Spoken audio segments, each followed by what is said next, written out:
Good morning. We're back. We are going to, let me adjust this just a tiny bit. It's weird this morning.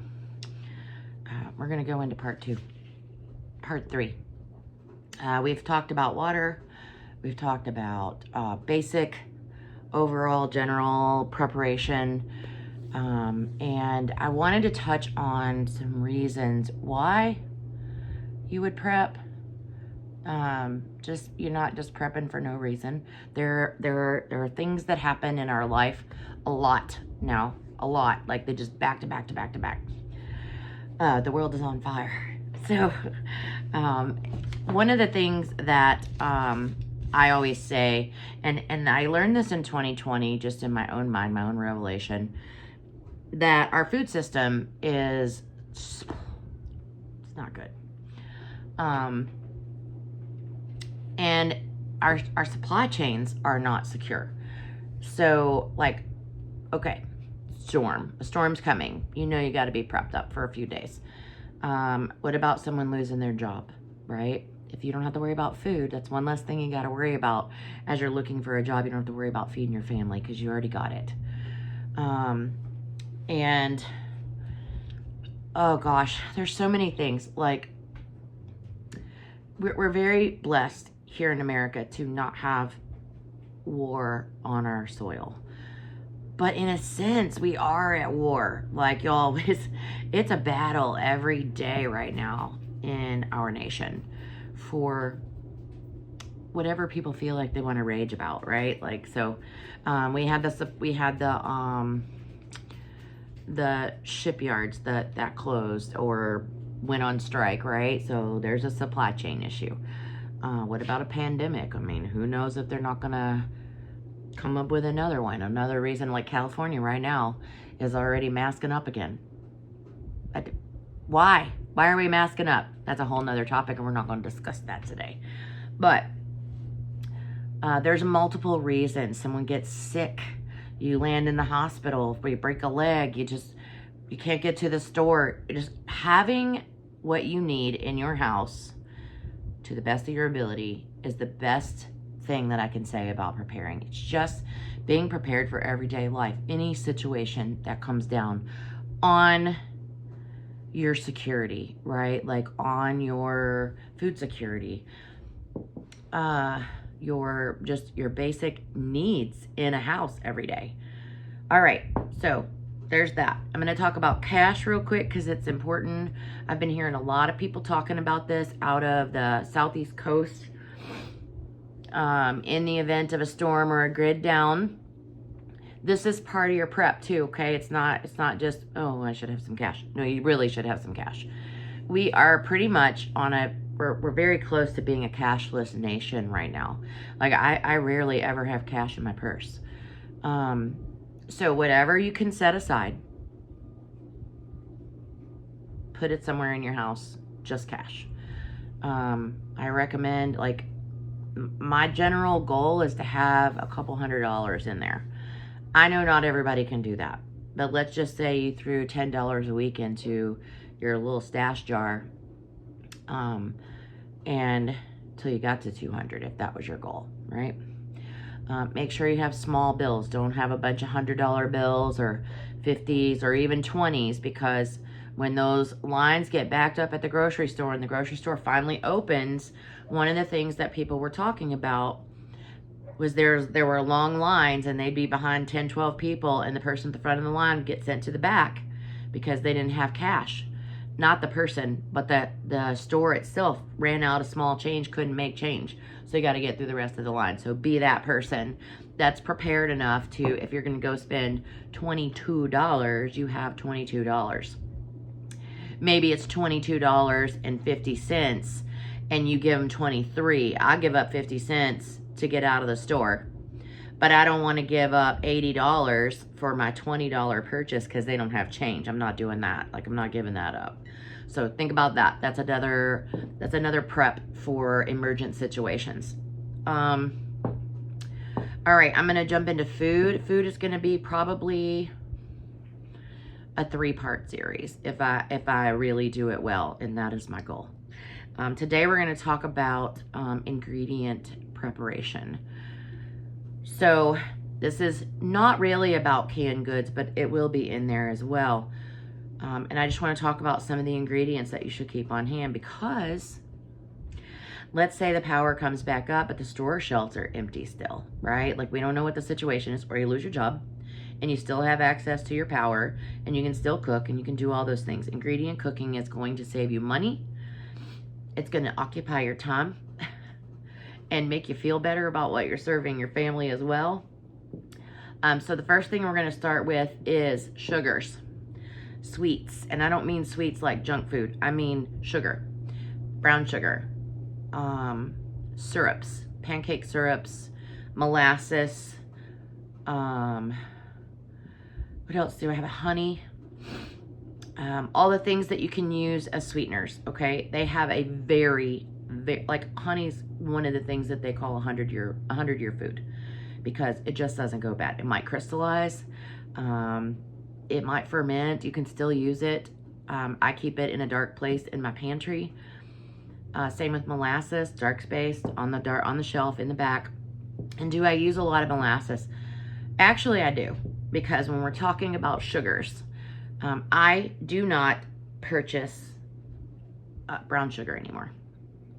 I know, like, what? I make my own. It's so easy.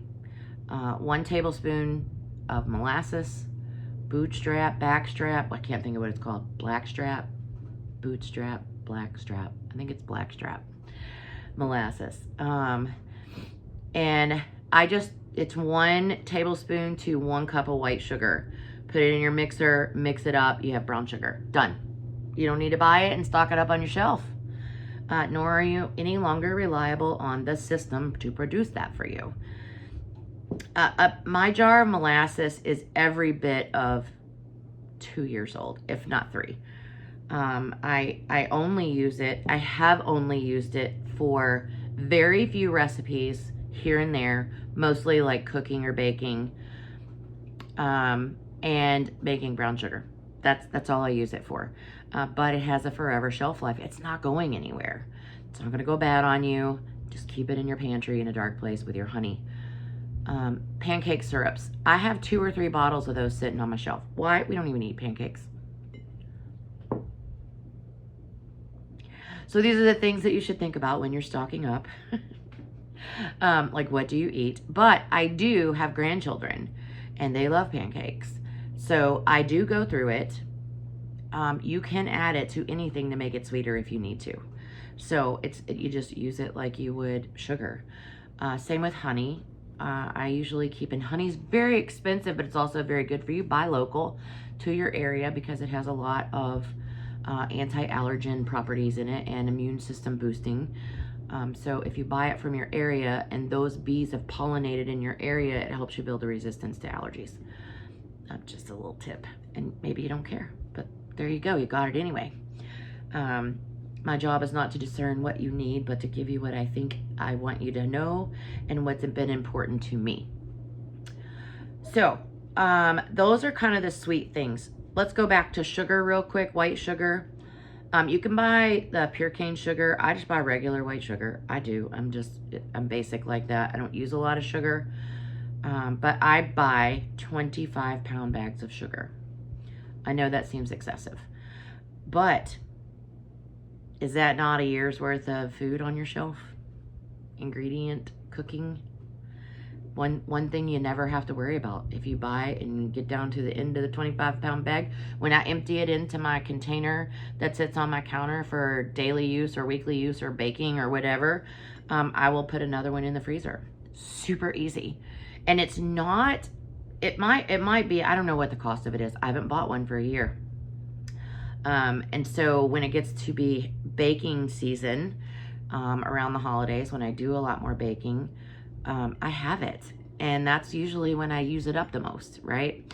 I do a lot of batch cooking through the year, where I'll make up, I have 4 particular cookies, and I'll just make up a batch of each one of these cookies and put them roll them in their scoops, on a parchment paper, flash freeze them in the freezer, and then I will put them in bags labeled peanut butter cookies, bags labeled oatmeal chocolate chip, oatmeal raisin, snickerdoodles. Those are my 4 that I use. Did I say 4? I feel like I did. Anyway, so they're already done. Like anytime you want, like your grandkids come, you just whip out some of those cookies and put them in the oven, and you got a batch of cookies for your grandkids or your kids or whatever. Look, if you go to the store and you buy, it's about getting out of this system, okay? How can I not rely? I don't want to pay extra money for the bakery at Walmart or Sam's Club or H-E-B or whatever your local grocery store is. I don't want to pay more. My dog's on point, so I'm looking to see what he's looking at. Anyway, we had the power company out here yesterday. So they may be back. That might be what's going on. I have a safety light outside, and it's been out, so I put in a request to repair it. So maybe that's it. That seems really fast, but possibly. Anyway, let me go back to this. All right, so sugar, 25 pounds. If you could only put 10 in your freezer, put 10 in there. 10 pounds of sugar will last you a long time. It's the bulk buying that's going to save you, first of all, trips to the store, which is going to cost you less gas. On the upfront side of things, so like if you only have $10 to spend extra in a week and you don't have sugar in your freezer, make that one of your stocks. Put it in your freezer. Once you take it out of the freezer, you just let it come to room temperature. Put it in an airtight container. It's still good on that shelf for a very, very long time. It's not going to go bad as long as it's an airtight container. Bugs can't get to it, so on and so forth, okay? You don't want a bunch of ants running around your house. So there's that.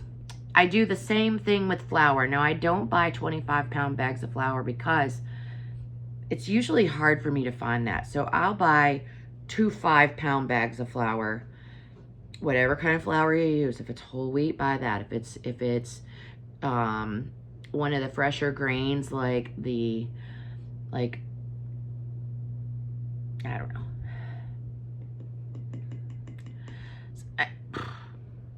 All right, I messed that up. I might have to edit it out. Anyway, I might just leave it because it's real. But you can make your own flour. You can buy bulk wheat berries and grind it down. I do not do that. One day I want to. I have the equipment to do it. I just don't have the desire to do it right now. So is that something I might add to my stocks? Now that I have mastered more of what my family uses and my shelves are stocked, I might get into some more stuff like that. But right now I'm not there. I have enough in stock that I'm going to use that. All right, any kind of flour. You can store it in your freezer, do the exact same thing. Take it out, let it come to room temperature, put it in your airtight container. Flour will stay good for a good amount of time. I'm going to say you got a year, maybe 2 even if it's stored well. But it will also get rancid and you'll be able to smell that it's not the way you want it to smell. Okay, flour has a distinct smell. It might smell just a little off, but if you keep it in your freezer, you should be fine. Let's see, rice. I do the same thing with rice. I will buy 10-pound bags. I typically won't buy 20-pound bags, but I might buy 2 10-pound bags and put them in my freezer because we don't go through it fast enough for me to dump 20 pounds of rice. White rice will last longer. It has a much longer shelf life than brown rice. So if you do brown rice and that's all that you want to eat, just know that your shelf life, like you can get maybe 6 months out of it. Again, I put it in my freezer and I leave it there. Do the same thing with beans. And they don't take up a lot of space. Now you can take them out. And I'll do this one day. I'll do this with some beans one day. I'll vacuum seal them in a jar. You can put them on your shelf and then you don't have them in your freezer if you want. I don't typically do that because again, we don't go through a lot of dry beans. I feel like that's mostly in the winter time when we're making chilies and things like that. I'm a convenience person also, and I kind of liken myself to a semi-homemade cooker, baker, chef, semi-homemade. That's kind of who I am. I'll try to use as much fresh ingredients as I can, but sometimes the convenience is well worth it. All right, we've talked about beans. All right, you don't want just rice and beans, right? Nobody wants that in their life forever and ever and on a long-term situation. It goes a long way. It's a good meal, but you don't want to eat that forever, okay? So let's talk about the next thing, which would be sauces, dressings, maybe even some pickled ingredients, right? Like, so I will keep always jalapenos in a jar of some sort. I usually have 2 of those. Unfortunately, I made the mistake of buying a great big gallon size. We don't go through them that fast. We use them a lot, but a gallon is a lot. Could you put that on your shelf? Yeah, but why would you? I would put a couple of small jars of jalapenos, sliced, whole, whatever you want. If you can yourself, do that. Put some on the shelf. Always adds great flavor to anything that you want, and you don't have to rely on having multiple things on your shelf if you can just add a little heat with some jalapenos. Whatever, right? Whatever it is that you want to add flavor to your food, put some of that on your shelf, just a little bit. If you use jalapenos every day and every meal, have 2 or 3 jars on your shelf, right? And then you don't have to worry about running out if that's what you eat. If let's just say you put jalapenos in everything. Some people do. I'm not that girl, but I appreciate people who do that. So that, tomato paste, tomato sauces. If you have tomato sauce, some tomato paste, and some Italian seasoning, some basil, things like that, you can cook up your own spaghetti sauce. A little bit of sugar, a little bit of vinegar, done. Like, these are what things that I call ingredient cooking. If you practice these things throughout the year, you don't have to do it all the time. Just because you can do something doesn't mean you have to always do it, okay? It's learning a skill. So learn the skill to use with your ingredient cooking supplies. I always keep a ton of seasonings, spices, salt. I buy 2 things of iodized salt, and they're on my shelf all the time. And I do use it. I have a little jar that I sometimes will just use for cooking. Sometimes I use Himalayan pink salt. Sometimes I use kosher salt. Sometimes I'll use even more coarse ground salt. I do the same thing with pepper. I will bulk buy it in the big, I think it's Tones, T-O-N-E-S. But McCormick makes it, all of them. You can get them at Sam's Club. You can order them online. They can be delivered to your house. This is how I do this. I don't go to the store every day, and when I think of something, I start making a list, and I'll get a list of a few things. I look at my budget. Let's say I want to spend $50 in a month on extra ingredients. I will sort of go through my shelf and say, what is it that I need to stock up on? And it'll just be that product, right? That, or that, even that food group. So like recently I posted on my Facebook page a picture of tomatoes, diced tomatoes, tomato paste, tomato sauce, because I was getting low. So I bulk bought it at Sam's Club, and I put them on my shelf. That's gonna last me a year. 12 cans of each one of those things, I'm done, right? You wanna add Rotel tomatoes, do that. You don't have to. Buy some cans of green chilies. Add them to your diced tomatoes, you're done. You have Rotel. Or buy Rotel, whatever works for you, okay? I'm only giving you suggestions and what works for me. So as I put these videos out, I had this thought that if it were me and someone was giving me this information, I would take 2 or 3 items from what that person was talking about, and I would put those on my grocery list for the week. So as I talk about these things, sugar, rice, start with 1. Start with your dry ingredients. And let me go back to those real quick, because if you're ingredient cooking, you're gonna need baking soda, baking powder. We talked about brown sugar. Hold on one second. What? Oh, they are fixing, they're trimming trees.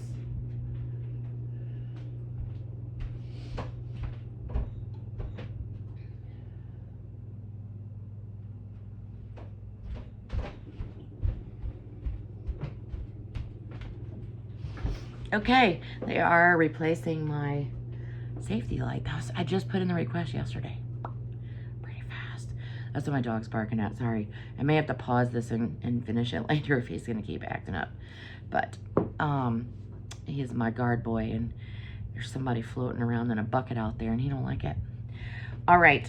So we were talking about ingredients, and so this is kind of the thing that I'm talking about, is if you have these things on your shelf in a situation, like let's say it's a job loss or it's a long-term change in your life, not just a storm that, hopefully it's not a storm, y'all, that takes out your power for a month or 2 months or 3 months, or I pray that doesn't happen to anybody.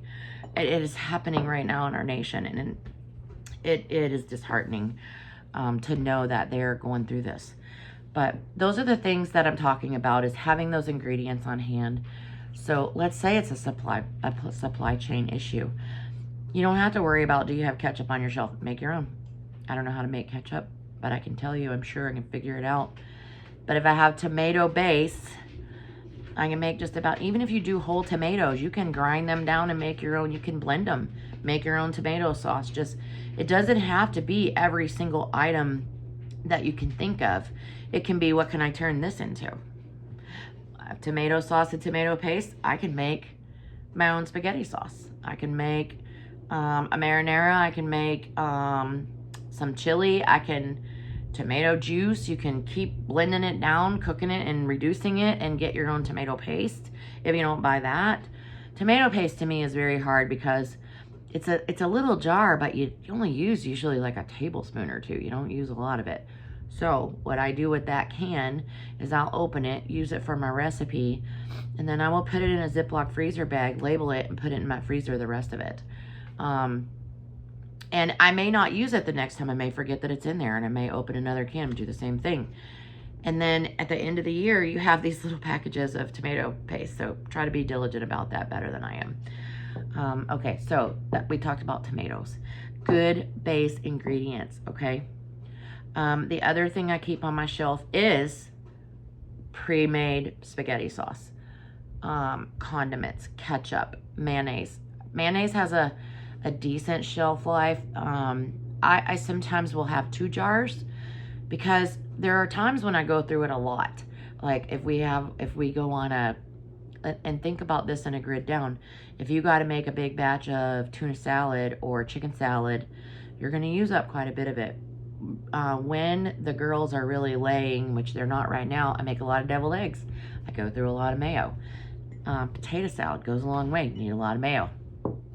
So having a couple jars on the shelf for me works. Might not work for you. You might not use it.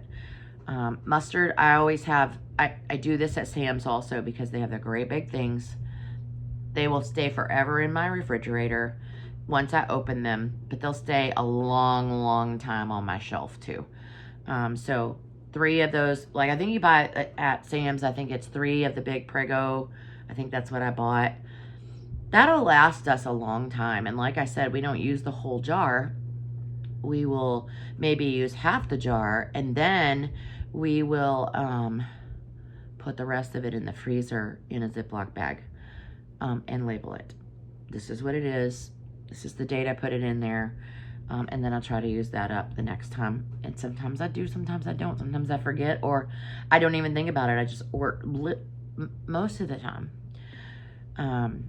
And this is no offense to my husband because he's getting very, very good at this as well.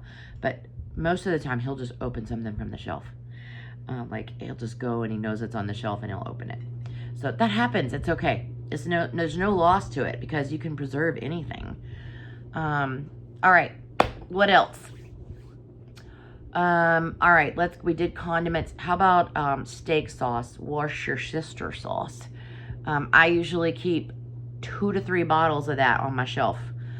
And I'll tell you this, like Great Value makes their own brand of those. They're just as good. They're small bottles. But if I can't get it, sometimes Sam's doesn't have them. So if I can't get it there, instead of spending all the money on the big name brand, I'll buy 4 or 5 bottles of that for under $2 each one of them. So that's how you stock your shelf, okay? That's how you stock your pantry. I use steak sauce when I'm making burgers. I use it in my meatloaf. I use it in, especially if we're doing it with venison, because it just brings a lot of flavor. It makes it easier for not having to add 17 things to it if I have one bottle that'll add the flavor that I want, okay? So those things are important. Barbecue sauce, a couple jars, bottles of those. We have our favorites. They're Sweet Baby Ray's. One time I bought a great big thing of Sweet Baby Ray's from Sam's Club. Big, like I think it was half gallon. Whew. It took us a long time to get through that. And so again, what we did was we put it in Ziploc bags and put it in the freezer once we opened it, because I don't want that stuff sitting in my fridge all the time. Now, what I did find was that the barbecue sauce didn't freeze that well. Not that it tasted bad, but it didn't get hard. Like, it's not a hard freeze. It's just a soft, always squishy. All right, so barbecue sauce. Okay, let's go on to Lipton onion soup mix. Get some of those. Get the, again, I buy them at Sam's, so they come, I think it's a 6-pack at Sam's, and there's 3 in each box. It might be a 3-pack with 3 in each box. I use a lot of that in my food. Also, it brings a lot of flavor. It's mostly everything you need is in there. You know, if you're going to make something in particular, you can add it to soups, you can add it to meat, you can add it to meatballs. Crock pot meals. So it's not like you're not going to use it. Let's see. One more thing that back to like the baking thing is cornmeal. So if you like cornbread, put some cornmeal in your fridge or stored in one of those containers on the shelf. I don't leave them on the shelf because I find that they don't hold as long. So I have big gallon mason jars. Sometimes I will fill those up and throw them in my freezer. Not with liquids. Don't fill a mason jar with liquid and put it in the freezer. You can freeze them. It's a whole nother topic. We're not going to talk about it today. But for your dry goods, you could put them in these mason jars and store them in your freezer. Or just leave them in the package. That's what I do. Cornmeal's not usual. I don't buy it in bulk because I don't use it that much. Oils. Let's talk about oils because that's another thing to stock in your pantry. And the other thing that we didn't talk about too is the cost of everything going up. Like every time there's a big friggin' crisis, which is every day right now, the cost goes up, goes up, goes up, goes up. By now, I know I did a video back in 2021 where I talked about the prices going up. And I know a lot of people listened and a lot of people did not. And some people came back and said, oh my God, you were right. I don't do it to be right. I do it to warn, to like, this is why we prepare so that we're ready for this stuff. Like, I don't think it's changing. I've said that before. I think we're here. This is the new world. Until we learn to do something different, okay? As people, as Americans, we gotta do better. Let's see. Oils. Okay, listen. Oils have about a 1-year shelf life. So I have a bottle of coconut oil that is unopened that's been on my shelf probably 2 years.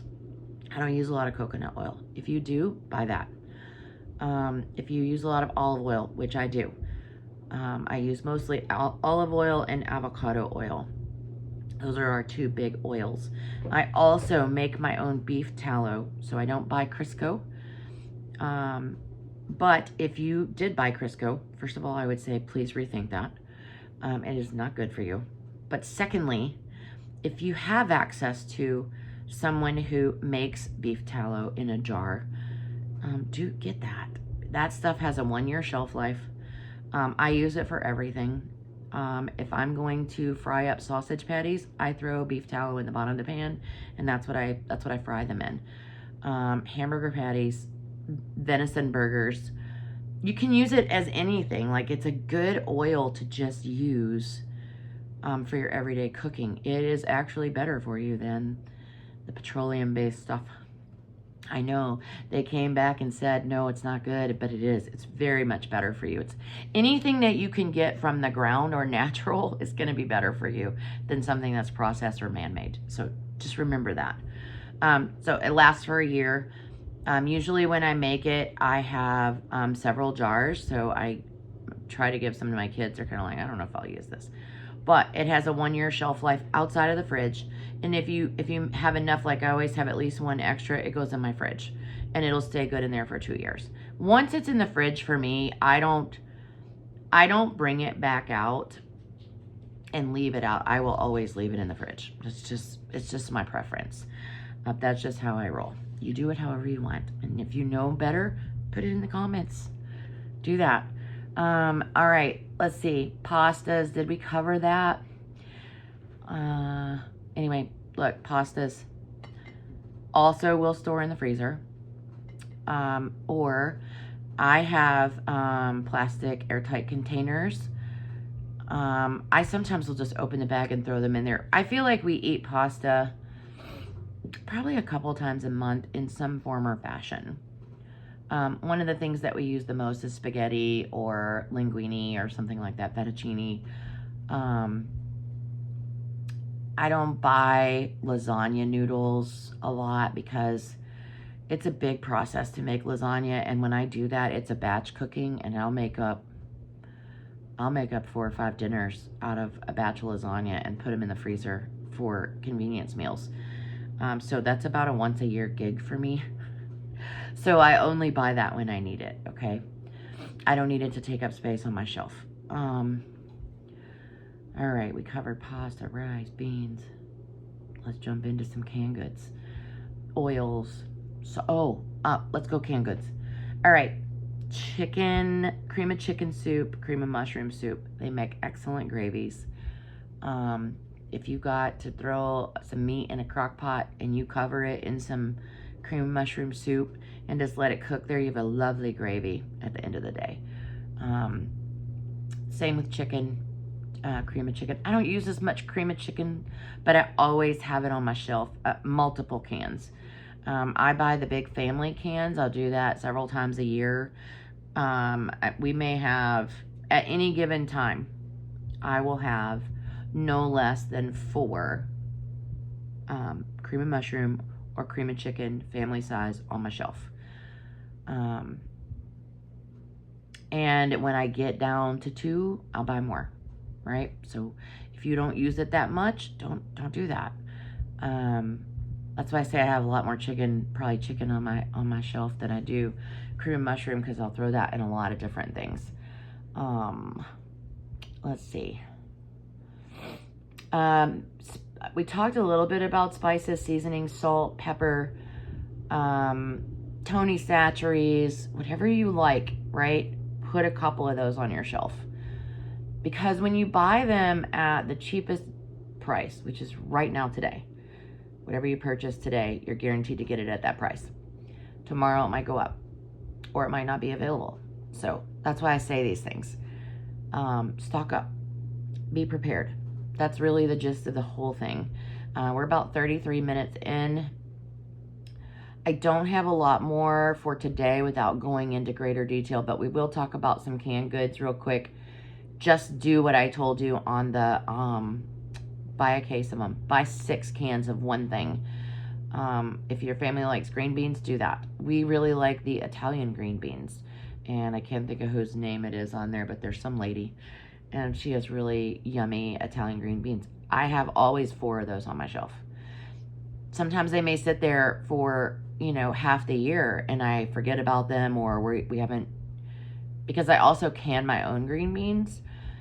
And so I have to alternate between those kind of things, but the Italian green beans are by far one of our favorites. Canned potatoes. I never knew there were canned potatoes. It's been a long time since I didn't know that, by the way, but my husband, when he would go hunting up in the Upper Peninsula, they would always bring canned potatoes and cook them over an open fry. You can buy them sliced and fry them up like fried potatoes. You can buy the pearls and boil them and mash them for mashed potatoes. So it doesn't have to be a dry package of mashed potato mix, right? I feel like those don't last as long, like a box of Hungry Jack potatoes. I personally don't like instant potatoes. I will eat them. I have eaten them. I love the little convenience pouches sometimes, and I used to keep a lot of those on my shelf. And what I found was that we would eat them before we would eat the fresh stuff because they were convenient. So I quit buying them. I have a few. I will always have a few. The little rice mixes, same. I'll always have those because they're convenient. But I have the luxury of not working outside of the house right now. So I have more time for ingredient cooking than I ever have in my life.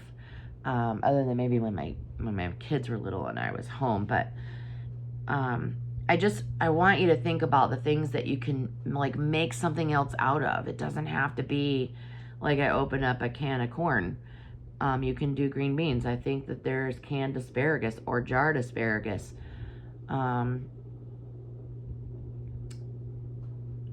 Let me just tell you about fresh foods, how I kind of prep with those too. So I go to the farmer's market because this is important too, to have your freezer stocked with some fresh frozen things. If you want to go to the grocery store and buy frozen foods, do that, right? Buy your frozen vegetables. I prefer frozen vegetables over canned all day long if I can't get fresh. But I will eat both. So I go to the farmer's market and inevitably they'll have a couple heads of broccoli, right? Which are quite expensive, I feel like. For one head of broccoli, it's one meal. And you're paying $4 for just, no. So when they sit on their shelves for more than a day or so, they will crown them and they'll put them in a great big bag and put them in the fridge.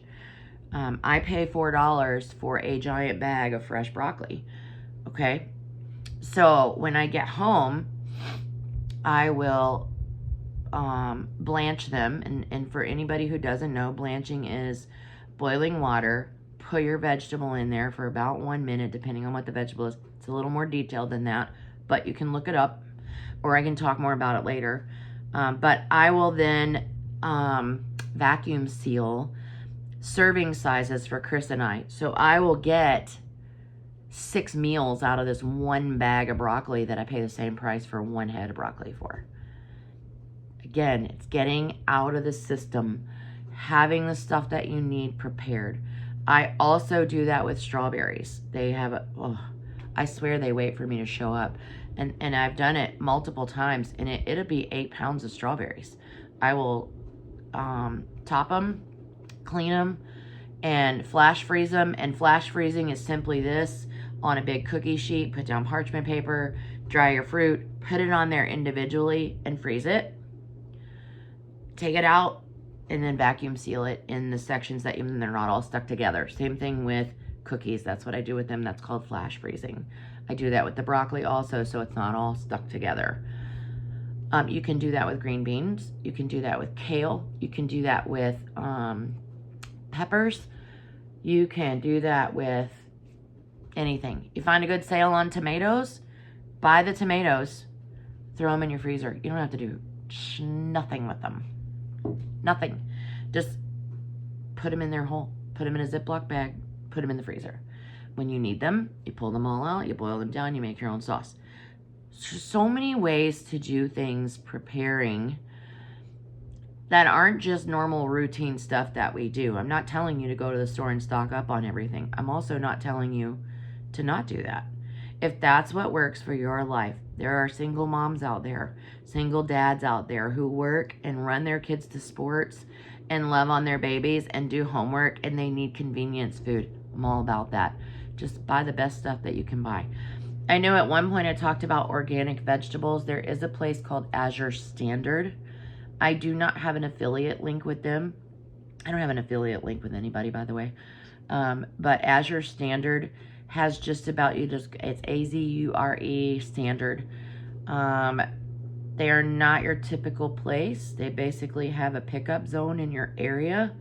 You order your stuff. They have a delivery date. You go there, pick all your stuff up. Great for bulk buying fresh fruits.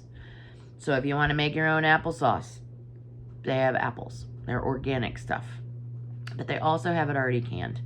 Okay? They have wheat. They have flour. They have sugar. They have all the things that you need pretty much at Azure standard. If you don't have access to a local farmer's market, that's a great place to get it. The other thing I want to say is, and I'm not going to go into any more canned foods right now, but go meet 3 or 4 of your neighbors over the next few months. We've been out here 6 years. I know one of my neighbors. I know a lot of people around because it's a small town, so you know people. But I don't know where everybody lives, and I'm not in everybody's business, and they're not in mine. But I was just thinking the other day after all these storms hit, I was like, you know what? We have a lady across the street that is up in age. She has a grandchild that lives with her.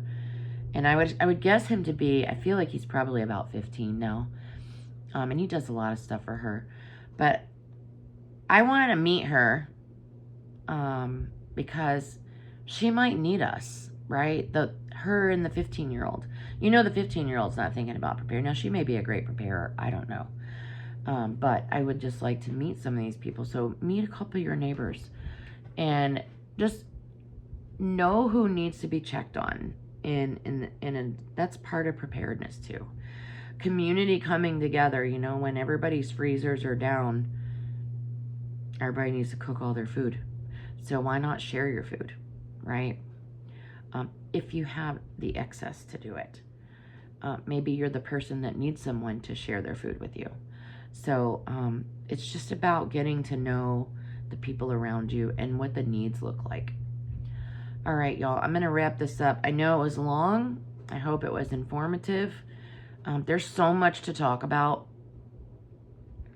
And as I'm doing this, like, my brain just goes, ooh, I need to say this. Ooh, I need to say this. Ooh, I need to say this. So today was more about dry goods and ingredient cooking products. The other thing you should have on your shelf all the time is vanilla. Pure vanilla, okay? I can tell you how to make it yourself. It's super easy. Gotta start now. Takes 6 months for it to process. But you don't have to touch it, right? You just do it. And so you let me know. You let me know if there's some things that you would like to just get off your system list. What can I do that's quick and easy to get out of the system? That's what being prepared is. Not relying on a system that's failing, where everybody else is running around with their blindfolds on and they're not paying attention to the things going on around them. And so then they rush to the store and they buy up all the toilet paper because they didn't even know something was coming. Don't be that person. Be the other person. Be that guy that is there to take care of others if needed, but mostly to take care of your family and your kids and what you need. In doing that, the rest of your year is going to go smoothly. If I had to go 3 months without going to the grocery store, the one thing that I would lack would be milk. So, just know that. Can I live without milk? Yep. But if I have dry milk on my shelf, I can use that to make milk for cereal. It's not the best, but the cereal will make it taste better. I can use it for baking. I can use it to have chocolate milk because, you know, we gotta have something. But just know that there are ways that you can do things, okay? And my preparation talk is not just about being prepared for a storm. I say have enough on hand for 3 to 5 days. But what I would really love to see people do is have enough for 6 to 9 months on your shelf of the things that are shelf stable. Because 6 to 9 months, that's a lot of time to be food secure, okay? We will talk about how do you store this much food in your small space. My house is 100 years old. I've said it before. The pantry is like, you can't get your shoulders through it almost, like, that's it. It's like arm's reach back. It's not big. So we have done some modifications to the rest of our space. And I don't know if I said this in this video, but sometimes I do a couple takes on a video, but If I did, you just get to hear it again. We had a extra room in the front of our house that really had no purpose for me. Like, it's not a bedroom and it's not a dining room and it's just whatever. Maybe they used it for the same thing. I don't know. Back in the day. But it houses my freezers and my refrigerator and a couple of metal shelves, tall. I think they're 5 foot. Maybe one of them's taller than that. And I use it to store my food. My extra food. All right, that's it. That was a lot. I don't even know if I'm going to keep this. But anyway, I hope that you're listening, and I hope that you just take this week and grab a couple things off of the list that I just gave you today. It's just slow buying. You can do this. I'm going to try to do this weekly. I feel like I've been pretty good about it. I may be delayed here and there, but it's always on my mind. I really wake up thinking about what am I going to put in this week's video for helping people prepare. Because my goal is that we are all as self-sufficient, non-dependent as possible. We have to get there. We have to go back to some of the basic stuff, y'all. I don't feel like the world is going to change back in our favor of convenience as it once was. So, all right. Y'all have a great day, a great week. Stay prepped and keep prepping. And I'll see you back here in another few days.